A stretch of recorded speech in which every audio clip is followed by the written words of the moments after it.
بسم اللہ الرحمن الرحیم۔ السلام علیکم ورحمۃ اللہ وبرکاتہ۔ حضرت جابر رضی اللہ تعالیٰ عنہ فرماتے ہیں کہ حضور صلی اللہ علیہ وآلہ وسلم کی یہ عادت مبارکہ تھی کہ اگر کوئی دعوت دیتا تو آپ صلی اللہ علیہ وآلہ وسلم رد نہ فرماتے۔ ایک دن آپ صلی اللہ علیہ وآلہ وسلم کو حضرت جابر رضی اللہ تعالیٰ عنہ نے دعوت دی تو آپ نے فرمایا فلاں دن آنا۔ جب مقررہ دن آیا تو آپ صلی اللہ علیہ وآلہ وسلم حضرت جابر رضی اللہ تعالیٰ عنہ کے گھر تشریف لے گئے۔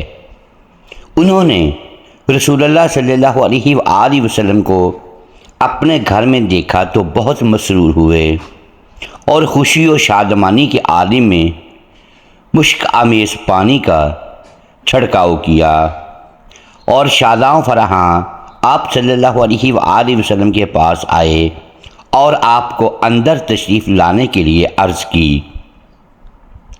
آپ صلی اللہ علیہ وآلہ وسلم اندر آئے تو حضرت جابر رضی اللہ تعالی عنہ نے بکری کا بچہ ذبح کیا اور پھر اسے پکانے کا بندوبست کرنے لگے۔ حضرت جابر رضی اللہ تعالی عنہ کے دو بیٹے تھے۔ بڑے نے چھوٹے سے کہا آ تجھے بتاؤں ہمارے والد نے ہمارے میمنے کو کس طرح ذبح کر دیا۔ اس نے چھوٹے کو زمین پر لٹا کر اس کے گلے پر چھری چلا دی اور نادانی سے اسے ذبح کر دیا۔ جب حضرت جابر رضی اللہ تعالی عنہ کی بیوی نے اسے دیکھا تو دوڑ کر اس کی طرف آئی، لیکن وہ خوف کے مارے مکان کی چھت پر چڑھ گیا۔ ماں اس کے پیچھے پیچھے آ رہی تھی، جس کے خوف سے ڈر کر بچہ چھت سے گر گیا اور گرتے ہی واصل بحق ہو گیا۔ اس صابرہ عورت نے اس واقعہ پر قطعاً رونا دھونا نہ کیا بلکہ صبر اختیار کیا، مبادا حضور صلی اللہ علیہ وآلہ وسلم کی طبیعت اس واقعہ کو سن کر متغیر ہو۔ اس نے دونوں بچوں پر ایک کپڑا ڈال دیا اور کسی کو اس حادثے کی خبر نہ ہونے دی۔ اگرچہ وہ ظاہراً خوش تھی لیکن باطنی طور پر خون کے گھونٹ پی رہی تھی۔ بکرے کو بریاں ہونے تک حضرت جابر رضی اللہ تعالی عنہ کو بھی خبر نہ ہوئی۔ کھانا پکا کر حضور صلی اللہ علیہ وآلہ وسلم کے سامنے رکھا گیا تو حضرت جبرائیل علیہ السلام نازل ہوئے اور بتایا کہ اللہ تعالیٰ کہتا ہے کہ حضرت جابر کو کہیں کہ اپنے دونوں بیٹے بھی لائے تاکہ آپ کے ساتھ کھانا کھائیں۔ جابر رضی اللہ تعالی عنہ کو حکم ملا تو فوراً گھر گئے اور پوچھا کہ دونوں بچے کہاں ہیں۔ انہوں نے بتایا کہ کہیں باہر ہیں۔ حضرت جابر رضی اللہ تعالی عنہ نے آ کر اطلاع دی کہ وہ اس وقت موجود نہیں ہیں۔ حضور صلی اللہ علیہ وآلہ وسلم نے فرمایا اللہ تعالیٰ کا حکم ہے کہ ان کے ساتھ کھانا کھایا جائے۔ جب اس صابرہ شاکرہ بی بی سے دوبارہ پوچھا گیا تو انہوں نے بچوں کی لاشوں سے کپڑا اٹھا کر سارا واقعہ کہہ سنایا۔ دونوں روتے روتے حضور صلی اللہ علیہ وآلہ وسلم کے پاس آئے۔ سارے گھر میں کہرام مچ گیا۔ حضرت جبرائیل علیہ السلام نے آ کر کہا یا رسول اللہ صلی اللہ علیہ وآلہ وسلم، آپ ان بچوں کی لاشوں پر کھڑے ہو کر دعا کریں، زندگی اللہ دینے والا ہے۔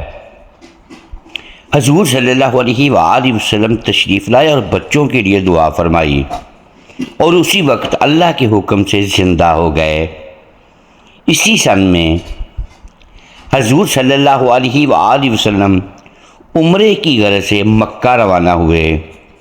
1500 جان نثار امر کاتب تھے۔ بیعت رضوان کا مشہور واقعہ اسی میں پیش آیا اور حضرت جابر رضی اللہ تعالی عنہ مشرف بیعت ہوئے۔ اس میں حضرت عمر رضی اللہ تعالی عنہ رسول اللہ صلی اللہ علیہ وآلہ وسلم کا اور حضرت جابر رضی اللہ تعالی عنہ حضرت عمر رضی اللہ تعالی عنہ کا بیعت کے وقت ہاتھ پکڑے تھے۔ حضور صلی اللہ علیہ وآلہ وسلم نے فرمایا کہ تم لوگ ساری دنیا سے بہتر ہو۔ اس کے بعد اور بھی غزوات پیش آئے جن میں ان کی شرکت رہی۔ حجۃ الوداع میں بھی جو 10 ہجری میں ہوا، اس میں بھی آپ شامل تھے۔ 37 ہجری میں حضرت علی رضی اللہ تعالی عنہ اور حضرت معاویہ رضی اللہ تعالی عنہ کی جنگ میں حضرت جابر رضی اللہ تعالی عنہ حضرت علی رضی اللہ تعالی عنہ کی طرف سے صفین میں جا کر لڑے۔